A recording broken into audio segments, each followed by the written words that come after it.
Hi friend, good morning. তো আমি যাচ্ছি আমার বাবার বাড়ি বর্ধমান। এটা হচ্ছে আমাদের কল্যাণীর সর্বোচ্চ সেতু, নিচে দিয়ে গঙ্গা বয়ে যাচ্ছে, খুব সুন্দর গঙ্গাটা। আর দেখো বৃষ্টি পড়েছে, রাস্তাঘাটও প্রচণ্ড নিট অ্যান্ড ক্লিন, সমস্ত ধুয়ে গেছে। তো গঙ্গাটা দেখানোর চেষ্টা করছি, যেহেতু গাড়ির মধ্যে ছিলাম, গাড়ির মধ্যে থেকে গঙ্গাটাকে সেভাবে দেখানো যাচ্ছিল না। যতটা হাতটা যায় বাড়িয়ে ততটা, কারণ ফোনটা কেউ যদি ছিনিয়ে নিয়ে চলে যায় এটা একটা ভয় আছে, কারণ হাতটা বার করে কেউ নিয়ে চলে যেতে পারে।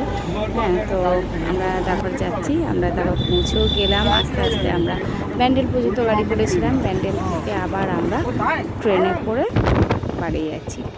এই যে আমাদের ট্রেন বর্ধমান ঢুকছে।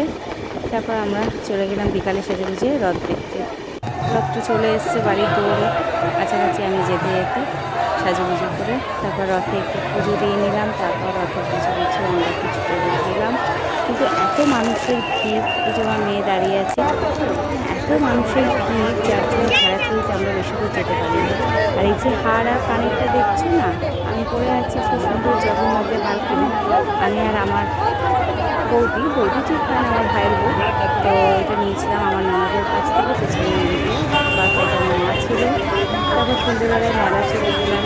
আমি একটু মিকি মাউস ভালোবাসে, মেলা যাওয়া মানে ওই মিকি মাউসের চাপা ধরে ওঠে, মিকি মাউসে গিয়ে লাফাচ্ছে। হ্যাঁ, মিকি মাউস ঘোরাটা আরও ছিল। আমার পিস্তত বোনের মেয়েরা, এটা বড় মেয়ে পিস্তত বোনের। তারপর আমরা একটু চাউমিন খেলাম রেস্টুরেন্টে ঢুকে। আমার তো প্রচণ্ড গরম লাগছিল, কারণ ওই রেস্টুরেন্টের ফ্যানগুলো বন্ধ ছিল, ওদের কি লাইনের গন্ডগোল ছিল, ফ্যান পুরো বন্ধ। আমি বসেছিলাম, আমি খাইনি, ভালো লাগছিল না। আমার ভাইপোও খায় না, তাও মায়ের কাছে ট্রাই করলো। বাড়ি এসে একটু ছবি টবি তুললাম সবাই মিলে। এই হলো আমার রথ দেখা। হ্যাঁ, তো তোমরা কে কেমন এনজয় করলে রথের মেলায় আমাকে জানাবে। Thank you. আর আমার চ্যানেলটা লাইক